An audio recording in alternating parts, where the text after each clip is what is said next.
Florence, 1476. A 24-year-old artist named Leonardo da Vinci stands on the edge of ruin, one of the most gifted minds of the Renaissance painter, engineer, dreamer. Yet tonight, his genius means nothing, because Leonardo has been accused of a crime punishable by death. An anonymous letter has reached the office of the Knight, Florence's secret court that hunts moral crimes. Leonardo's name is on it. He's arrested, dragged from his workshop, and thrown into a dark, stinking cell beneath the Palazzo della Signoria. The charge: sodomy, a capital offense in 15th century Florence. In this city of art and beauty, being accused of such a sin could end your life. Before sunrise, no lawyer will defend him. No patron dares speak his name. And in the silence of his cell, Leonardo does what he's always done when the world turns cruel. He draws days pass. Torture is expected. Execution is likely. Then a message arrives. Leonardo's release is ordered. No explanation, no trial, just freedom. Historians still ask why, what, or who saved Leonardo da Vinci's life. The answer, hidden in paint and canvas, would emerge years later.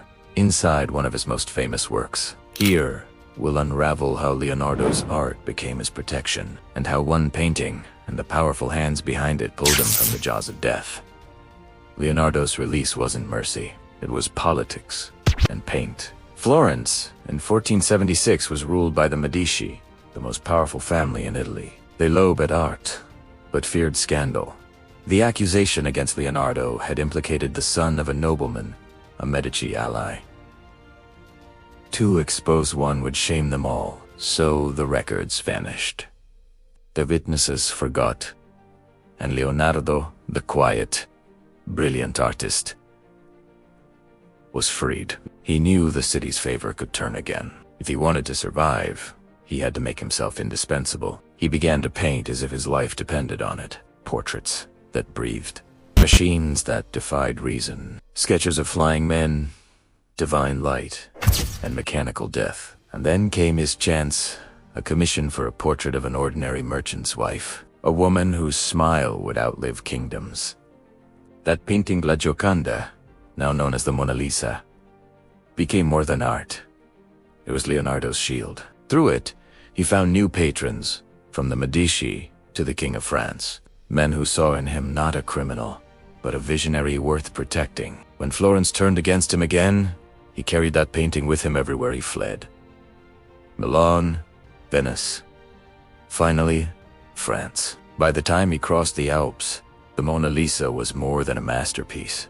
It was his passport, and his proof that genius could survive scandal, exile, even death itself. France, 1519. Leonardo da Vinci is 70 years old, frail, white-haired, but still restless. He lives under the protection of King Francis I, Wokesim, my father.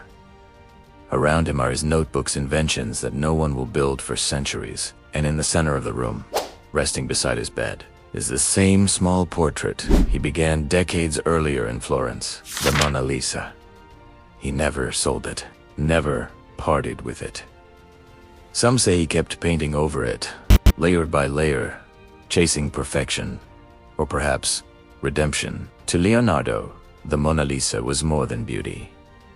It was survival, a promise that his name would mean art, not accusation, creation, not crime. He died that same year. The painting still in his possession. After his death, it passed to the French crown, and centuries later, to the walls of the Louvre. Millions would stand before it, not knowing that behind that smile lay a story of scandal, silence, and salvation. Leonardo da Vinci painted to capture life, but in the end, it was a painting that captured his